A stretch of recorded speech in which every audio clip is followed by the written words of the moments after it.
I want to let you know that last swing, not this guy, but the swing that just took place about a minute ago hit my house.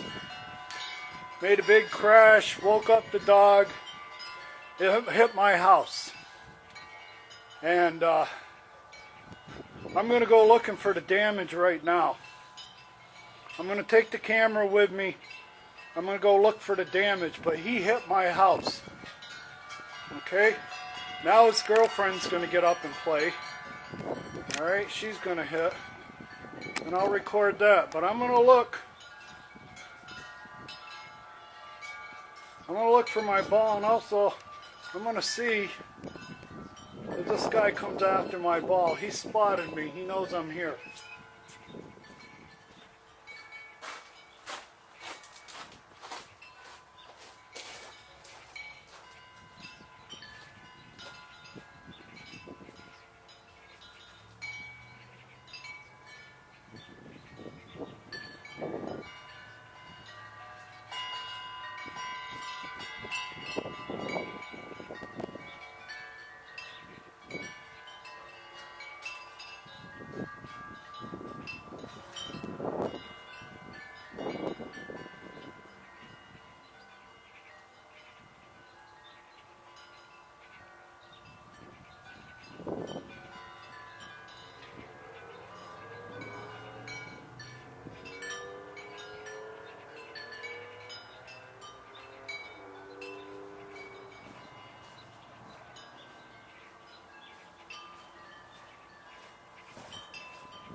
Well, I went around both houses. I can't find the ball, but it made a big, huge crash.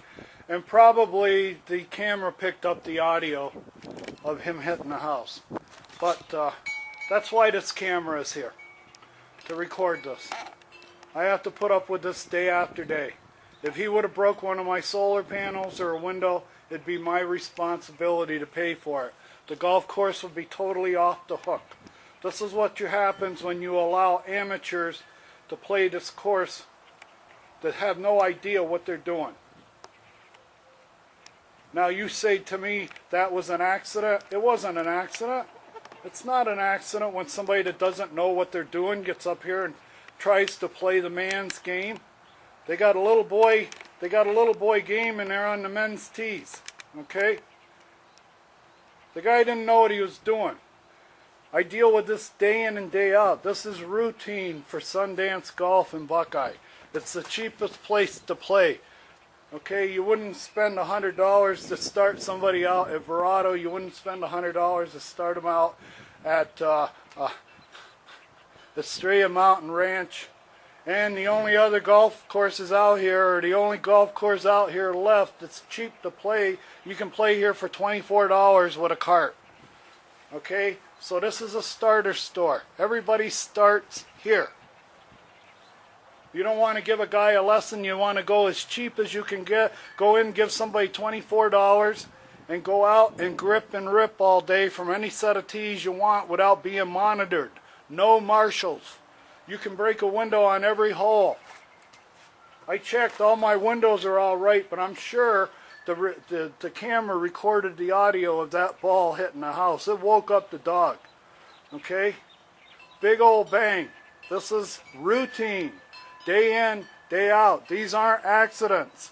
This is a mishit off a tee box. It happens day in, day out. You have amateurs making mishits off tee boxes. You should move your tee boxes knowing that you're going to have amateurs and novice and non-professionals and beginners on that tee box all day on the weekend.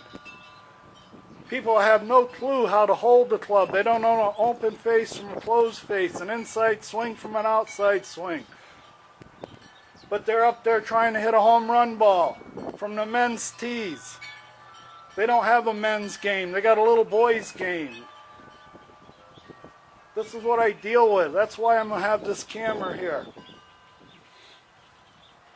This is ridiculous. This is white trash. If Mayberry had a golf course, this would be it. If the Planet of the Apes had a golf course, would be it. If Hooterville had a golf course, this would be it. This is if the Dukes of Hazzard had a golf course, this would be it. Okay? This is redneck. There should be stars and bars flying over this golf course. Redneck golf. I have to pay the price for them. This is like laying off a bet. Every time they get a wild-ass golfer up there, they don't have to deal with the carnage that person can do. I have to deal with it. Carnage. This is where golfers get up and they can break a window on every hole on the front 9. 5, 6, and 7 are easy. 8, you can break a window on every hole if you want. If you're playing wild and crazy grip and rip home run golf. Obviously that's what that guy was doing. He was trying to make a shot and it was a mishit. Don't call me and don't tell me it was an accident. It was a mishit off a tee. That happens every time off every tee box in America. Now, for you to put that tee box where I have to deal with every mishit is amateur, redneck, white trash, skanky, whatever you want to call it, Trump head golf. Look at that one. Did you see that swing? Did you see that? Beginners. Beginners. What? He hit that at what? 10 feet? Now he's going to tee it up again and take another big swing. What do you think? That guy's probably about 165, 175 pounds, 5'11", young, in his 20s.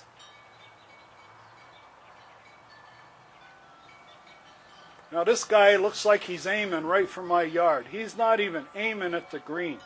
He's aiming at me. You see how close his stance is?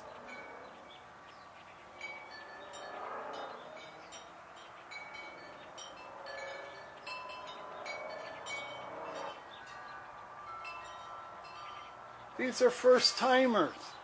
Don't you understand what you're doing to me?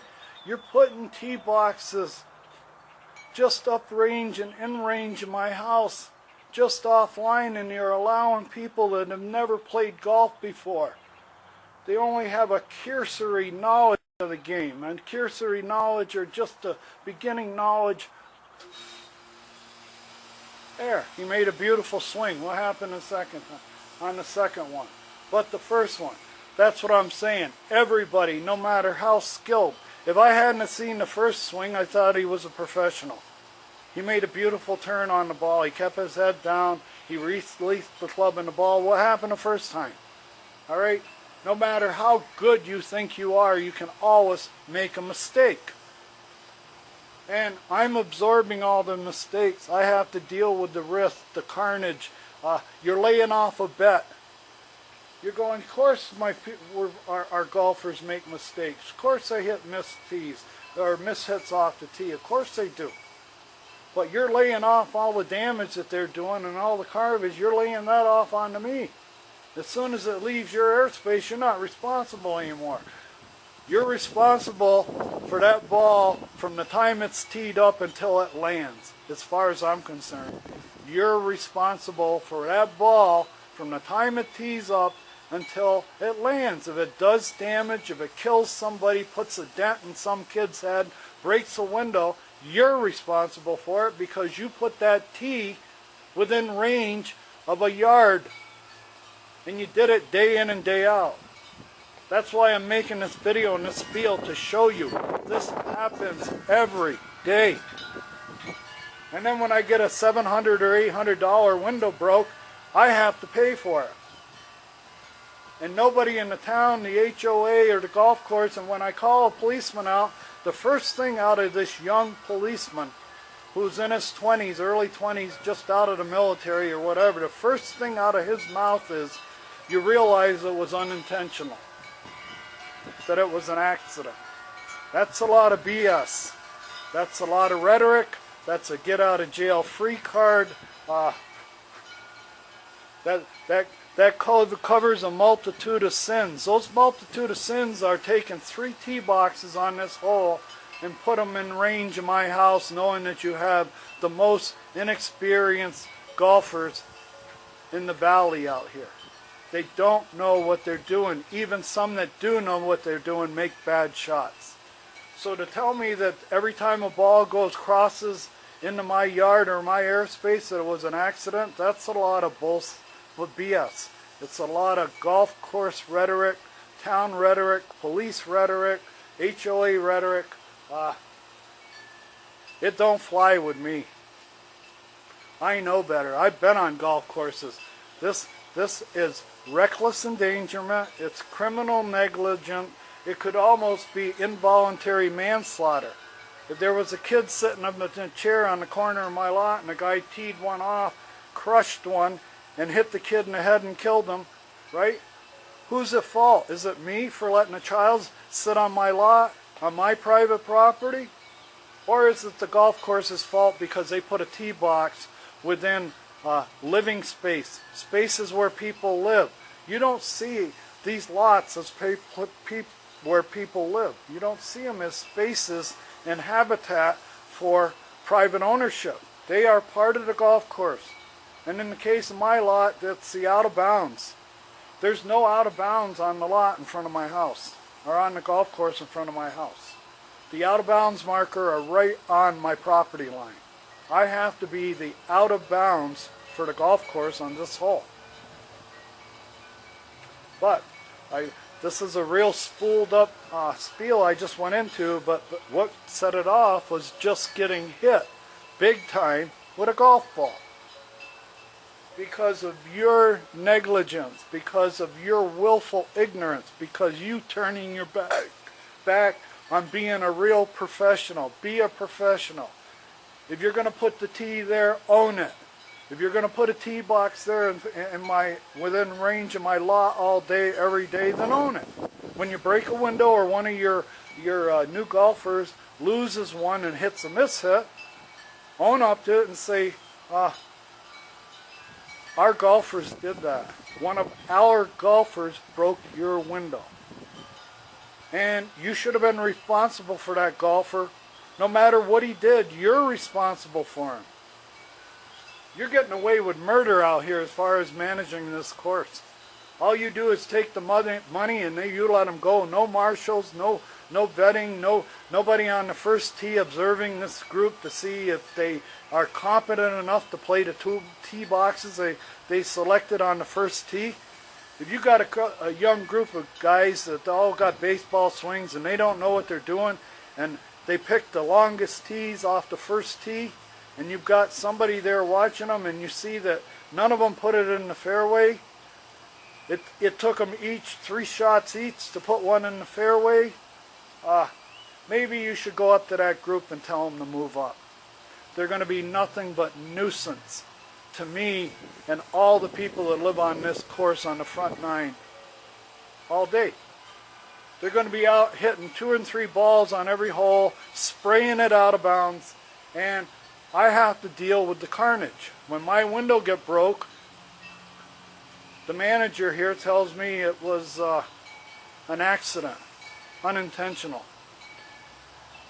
Anytime you put a tee box in range of my house, you're intentionally assaulting me. This is assault. You're assaulting me whenever you put a tee box and amateur golfers within range of my lot and my house.